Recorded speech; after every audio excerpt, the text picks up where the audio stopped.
All right, so we're in Revelation chapter 16. We're going to start at verse 17 this morning. So we're going to look at the end of chapter 16, the last of the bowl judgments, and then we're going to try to cover all of chapter 17 after that, which describes the fall of Babylon. So 16, 17 to 17, 18. So last week we covered 6 out of 7 of the bowl judgments, and I wanted to put the 7th bowl judgment with Revelation 17, since I believe the 7th bowl judgment is on the fall of Babylon, as God is going to destroy that city. But what we also get to see in chapter 17 is not only does God send his judgment upon Babylon, but also there'll be inner betrayals in the midst of the beast kingdom that also contribute to the fall of that city. So let's look at the 6th bowl judgment, and then we're going to follow with a longer description of the fall of Babylon. So we start in verses 17 through 21 of chapter 16. Then the 7th angel poured out his bowl upon the air, and a loud voice came out of the temple from the throne, saying, "It is done." And there were flashes of lightning and sounds and peals of thunder, and there was a great earthquake, such as there had not been since man came to be upon the earth. So great an earthquake was it, and so mighty. The great city was split into 3 parts, and the cities of the nation fell.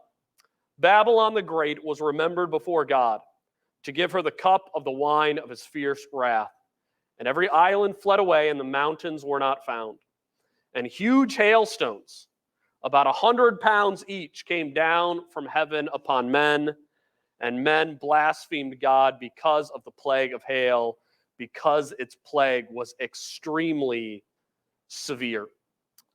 So there are 2 parts to the 7th bowl judgment. It's really 2 judgments in one. On one aspect, the last bowl judgment is universal, and from another aspect, it is a very localized judgment. It's also 2 parts because it's a judgment that comes from the air, and also it is a judgment that comes from the land. So we read first that the judgment is poured out upon the air, and I don't believe that this talking about it being poured out upon the air is meant to totally point toward the hailstorm that will follow, but I think poured upon the air is more meant to point toward the fact that this is universal. All of the world, everything that's under the air is going to feel the impact of this judgment. The reason I say that is because not only is there the hailstone, but there's also the earthquake. So it's both air and land. So when I see just poured on the air, I'm thinking this is probably more pointing toward this is going to cover all of the world. And so the first thing that we notice about the actual impact of the bowl judgment is that it is focused upon Babylon. So there's a central focus on Babylon, but all of the world will receive the impacts of what is focused on Babylon. And then the second thing that is made clear in John's writing is that this is the last of the judgments. This happens and then it's over. This is judgment 21 of 21. This is the end, and this is the extreme end. And so there's 2 elements of this judgment that comes. The first is a horrific hailstorm that is accompanied by lightning and thunder.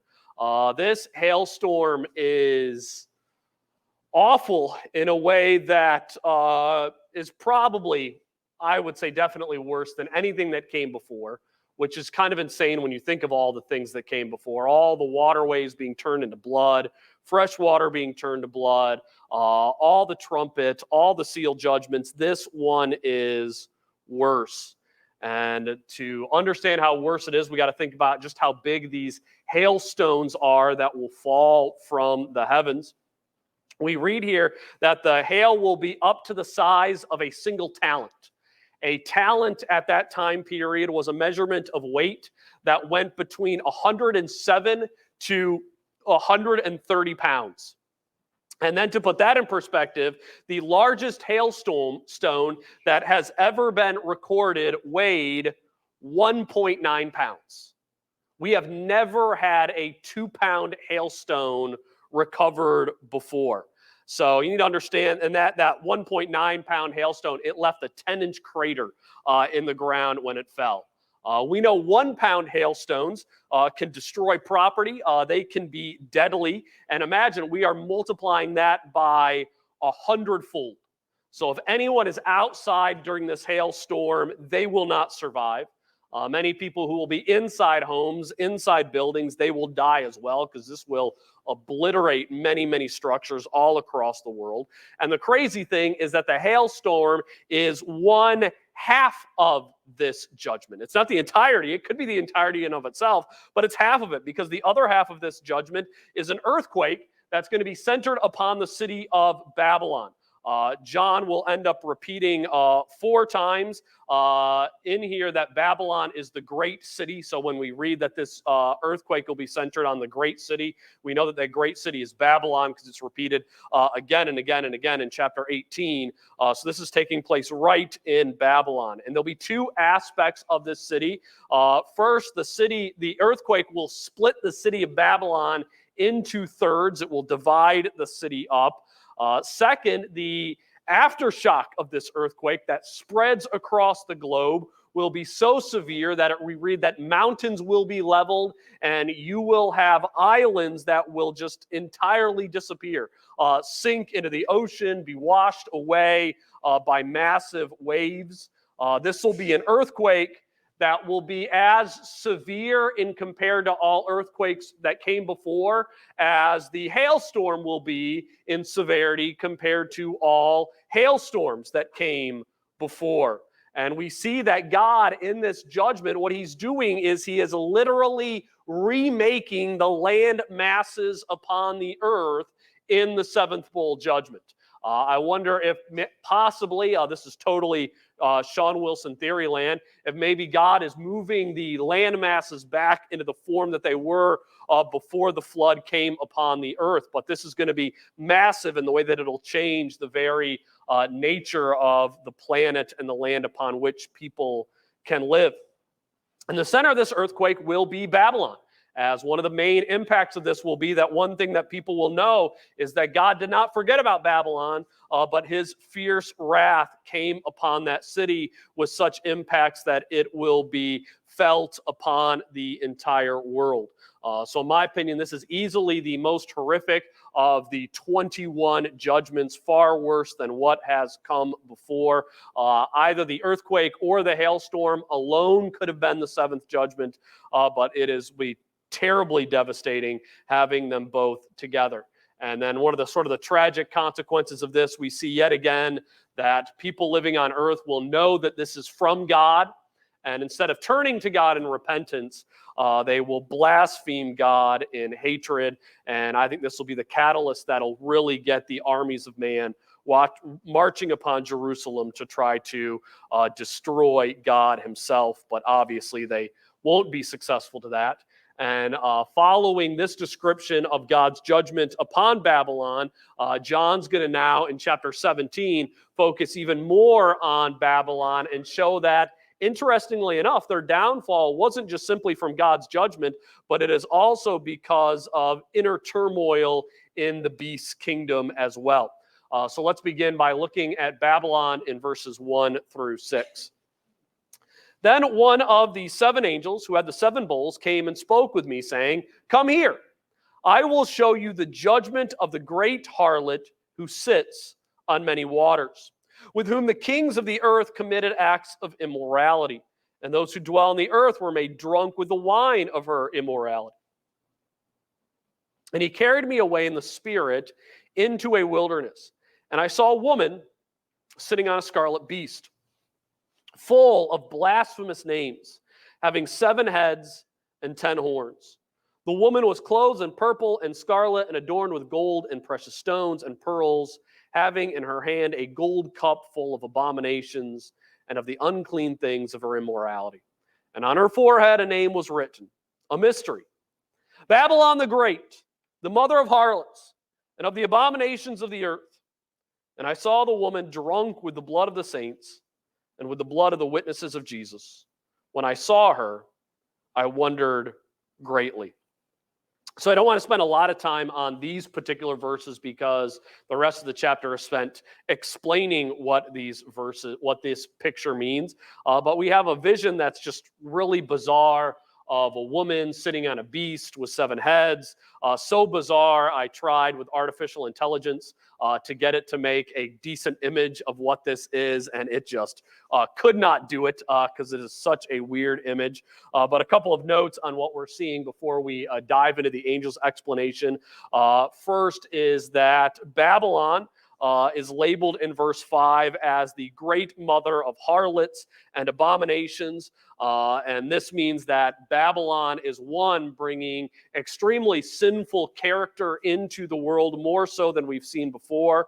But I think the more interesting note is that this woman of abominations is riding upon the beast. So we need to make sure in our understanding of Babylon and the beast is that Babylon is not the beast, but Babylon is riding upon, you could also say making use of, taking advantage of the beast's power. So Babylon is not to be equated with the beast itself, but Babylon is using the beast for its own advancement. And then we need to remember, who is the beast in Revelation?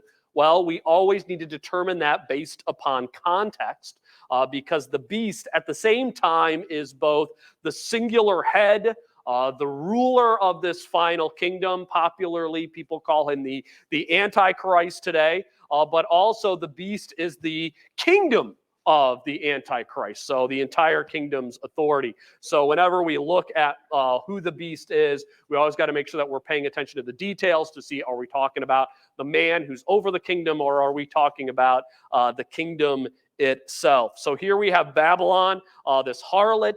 She's riding on the beast's power. She is making the beast intoxicated with her sinfulness, her idolatry, her lust, her immorality. And one of the main characteristics is that the worst of the sins that she is making herself drunk and intoxicated upon is the blood of the saints. So she is killing God's people in the midst of her sin. But let's now go from my short explanation to the much better explanation of what this image means, and that's the one we get from the angel in verses 7 through 14. And the angel said to me, "Why do you wonder?" And I want to answer and say, because it's a really weird image. That's why I'm wondering about this. "I will tell you the mystery of the woman and the beast that carries her, which has the 7 heads and the 10 horns.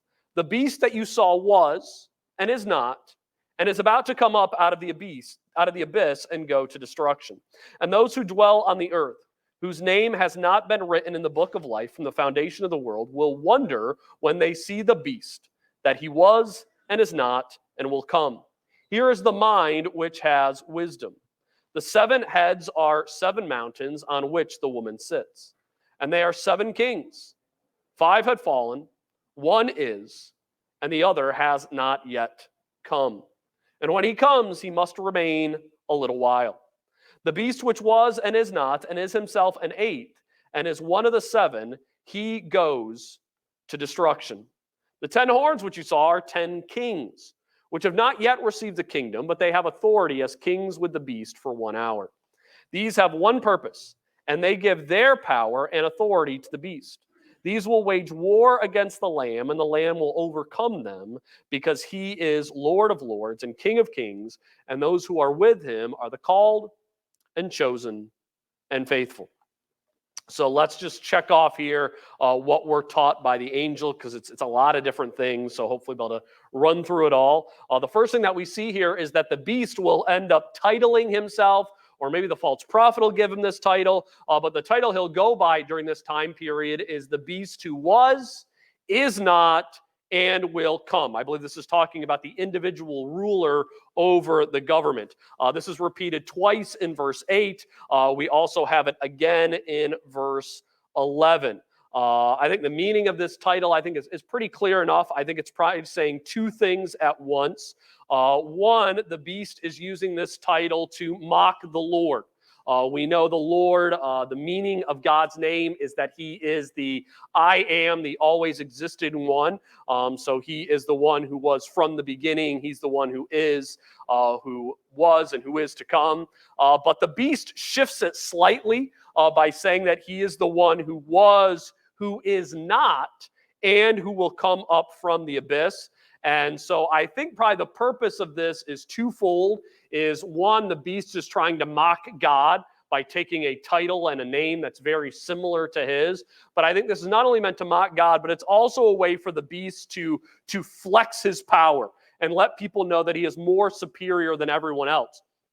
Because that middle phrase, when it said, and is not, I think the purpose of that is the beast is pointing toward when he had the mortal wound that he rose from.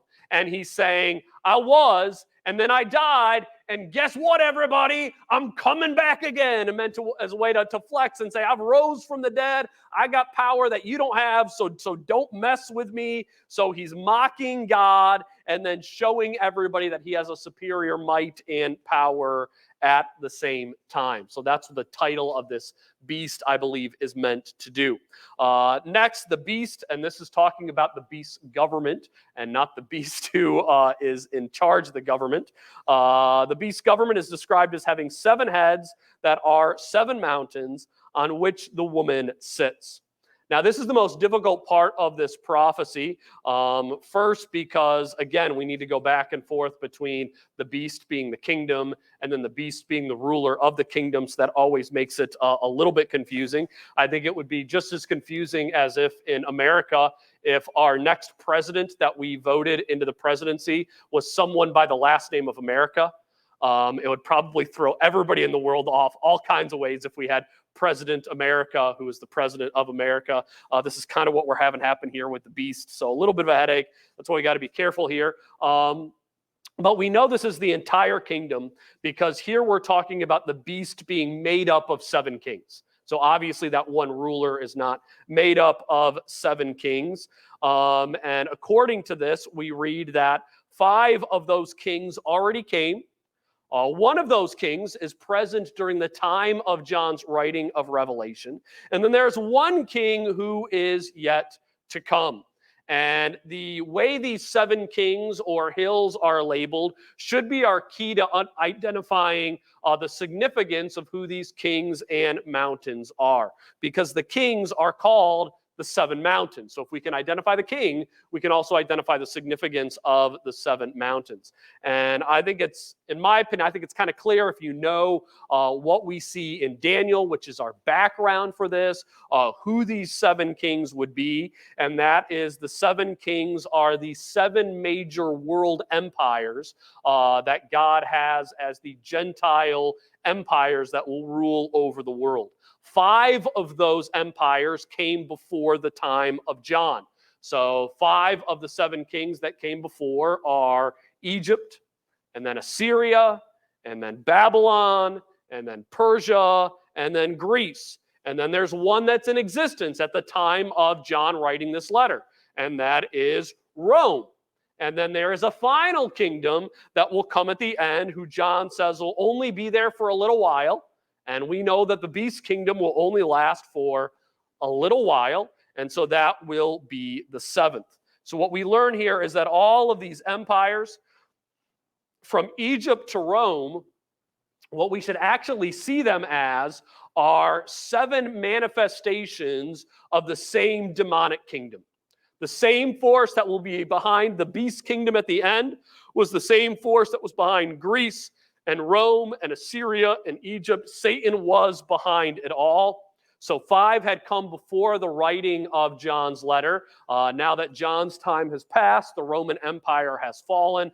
We are still waiting upon the last. Now you'll find the majority of commentators, when they see these 7 mountains or 7 hills, they will tell us that this is John's way of keying in the reader to let them know that Babylon equals Rome. And I understand why they come to that conclusion. Like I get how they have that view. The reason they have that view is that Rome was known as the city of the 7 hills. to the point that there was actually an annual celebration in the Roman Empire that was a celebration of the city of the seven hills, and it was celebrating the Roman Empire. So they say we see these seven hills, that's telling us that it's Rome, and then we have these seven kings, and that would be seven kings that 5 of them lead you up to the writing of John's writing in Revelation, and then the last and the 7th of the king is the king that comes after John writes Revelation. There are multitudes of problems with that view, though. One is that if you look at the kings of the Roman Empire, there's never a time period where you have 7 kings that would make sense for that list of Roman emperors. Because the fact of the matter is there were a lot of Roman Empire emperors. Some of them ruled for a very short period of time. And so if we want to start with any emperor of significance and then take it to 7 emperors later, we don't have another like 7th Antichrist type figure that comes at the end. Just it can't work with the different emperors that are there. Another reason that it doesn't work is that we read about 10 kings who are 10 horns that make up the authority, the power, the ruling governance under the beast kingdom. And there was never a point in all of the Roman Empire where there was Caesar, whatever Caesar it was for that time period, who then had 10 kings underneath him, or 10 senators or lords underneath him. Rome never had that style of government, so that type of picture never worked for Rome as well. So it's one of those things where when you see the 7 hills or 7 mountains, you're like, oh, that makes sense for Rome. So it initially looks like it makes sense, but then when you look at all of the details that follow, none of the details end up fitting at all. So I think it makes more sense to say, oh, the 7 kings are the 7 major empires of the world. We have Rome, which is the 6th one during John's time, and then we're still waiting for a 7th one to come at the end. But a couple more things to note about the beast. One highlight of this passage is that the kingdom of the beast will only last for a short duration of time. According to the end of verse 10, it'll only remain for a little while. Normally, when we think of the beast kingdom, we think of it being like, oh, it'd be the 7-year period of the tribulation period. In fact, though, if you look at what the kingdom will be in its purest form, with the beast having full authority, I think that that's only going to begin at the midpoint of the tribulation. Like, I think the first 3.5 years of the tribulation will be the building up of that kingdom to it coming together, and it's not going to fully come together and form until the midpoint. So it's only going to be a 3.5-year period of it being sort of its best power that it is. And then if you look at what's going to go on during that 3.5-year period, it's going to be a lot of chaos, and it's going to be a lot of awful stuff going on. So it'll be a very brief kingdom. So that'll be a main point of that. Then you have verse 11, which seems almost nonsensical, but then begins to make sense when you remember that the beast stands for both the kingdom and the man. We read, the beast which was and is not, is himself also an 8th, and is one of the 7, and he goes to destruction. So the beast which was and is not is the ruler himself. He's the one who died at the midpoint of the tribulation and rose to life.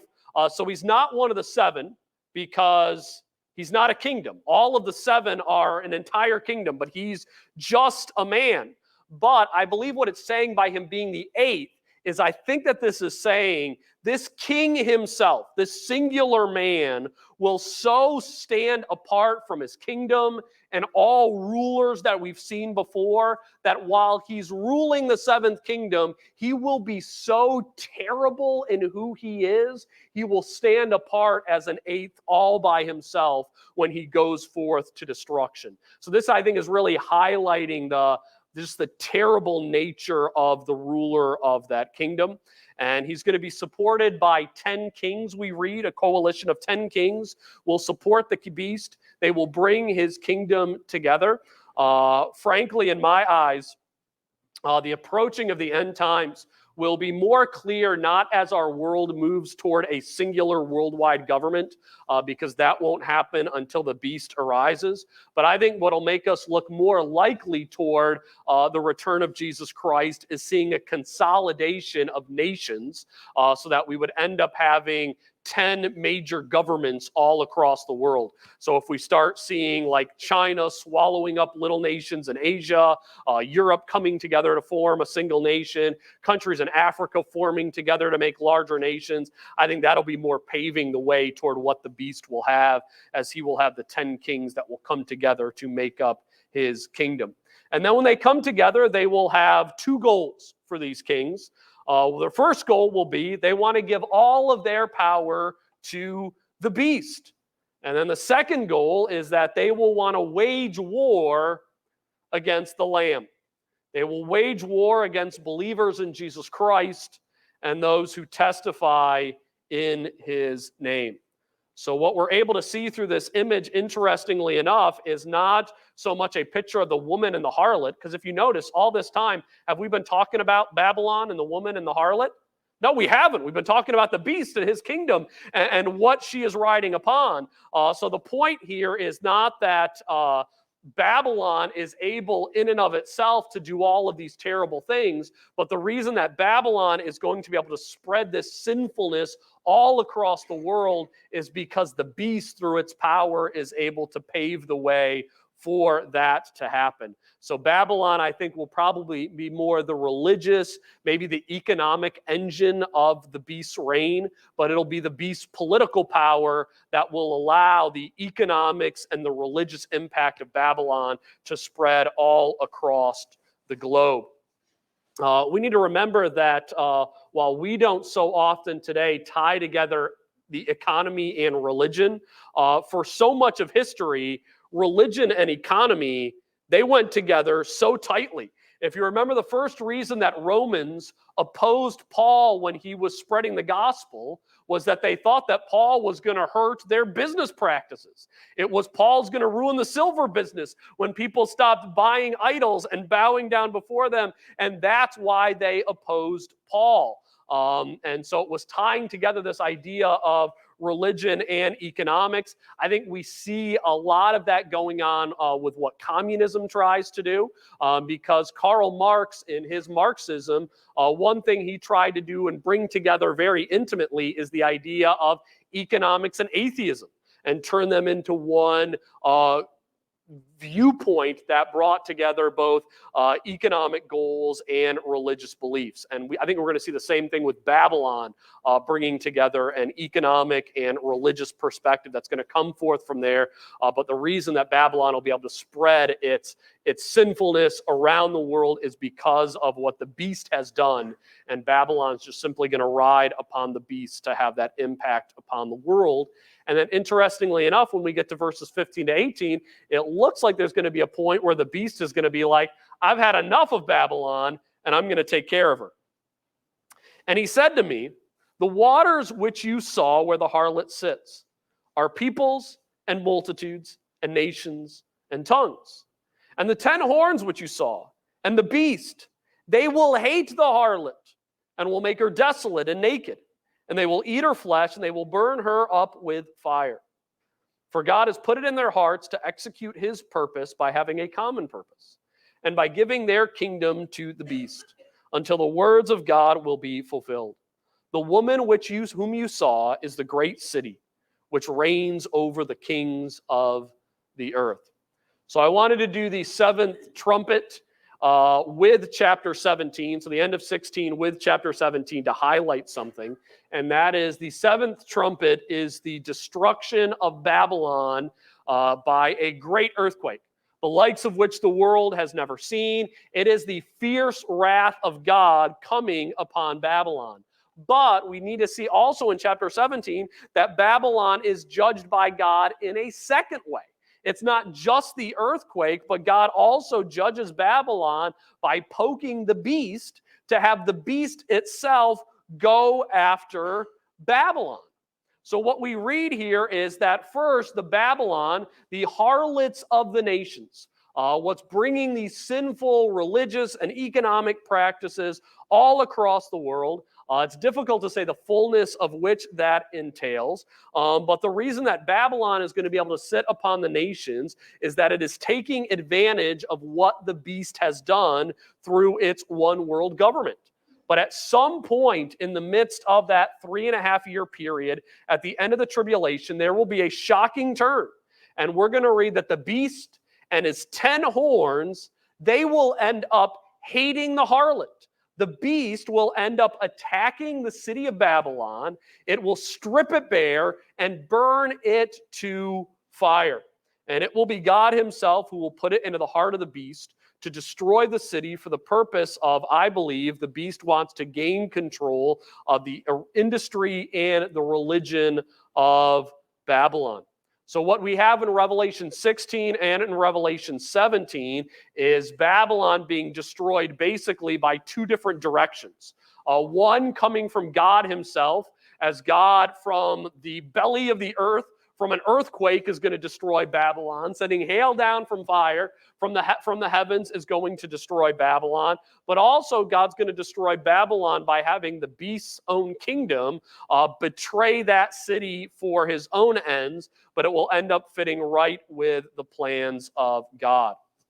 And probably the most question out of curiosity that should come up is, at what point will the beast end up devouring Babylon and taking a hold of it? Will the beast use the chaos of the earthquake and the seventh judgment in order to take over Babylon right before the end? Or is this something that'll happen way earlier before the seventh judgment? And when God brings that earthquake upon Babylon, it's already been in the beast's hands for a number of years. We can't say for sure. But I think one of the key points of chapter 16 and 17 together is for us to always remember that God is Lord and God is King over all the earth. Because we all experience times where it feels like in our lives and it feels like in this world, God is anything but King. And it's going to look this way when the beast is ruling over the world. When the beast has the audacity to say, I am the one who was and is not and will come. I have the power of Satan in the abyss. It's going to look like God's not in control. But we're going to see that even during this time period, God has sovereignty. He is Lord, and he's going to bring judgment in the end. He's going to bring judgment in the end by really showing that he is the great master chess player. Like, it's going to be one thing for God to bring judgment by just being like, I'm going to send this hail upon the earth. It's another thing entirely for God to bring judgment by having the beast devour the harlot, by having them work against themselves and bring them judgment upon their own heads. So God's going to show that he's going to allow the kingdom of man to become as powerful as it could possibly be.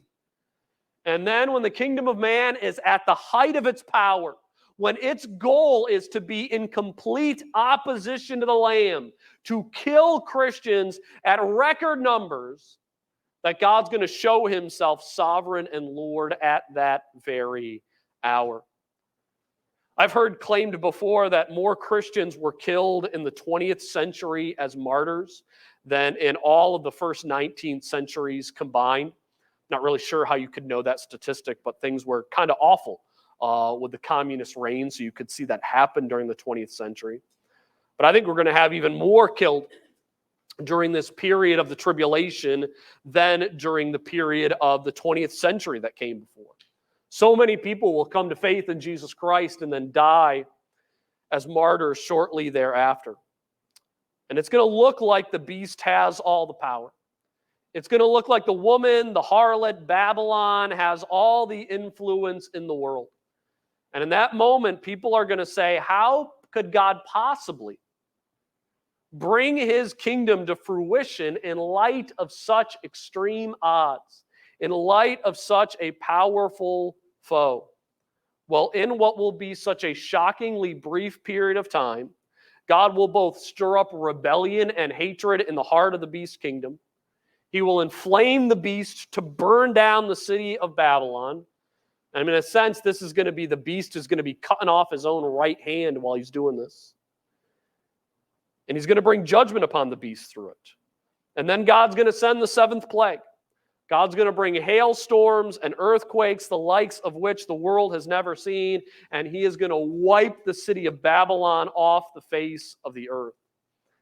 And if anything, I think that this will be what will, in the end, bring the final enragement into the beast, where he's going to gather together all of his armies. He's going to march upon Jerusalem to destroy God. And really what he's going to do by bringing all of this together, he's going to put all of his armies in one place, right where the Lord wants them to be for his return, and bring his judgment upon the earth. But before we get to the return of Christ, which is what we should all be really excited to get to in Revelation, when we get to chapter 19, we'll have one more chapter on the morning of Babylon, which we'll look at next week. But then after we look at the morning of Babylon, it will just be all excitement as Christ comes back, sets up his kingdom, and it will all be glorious.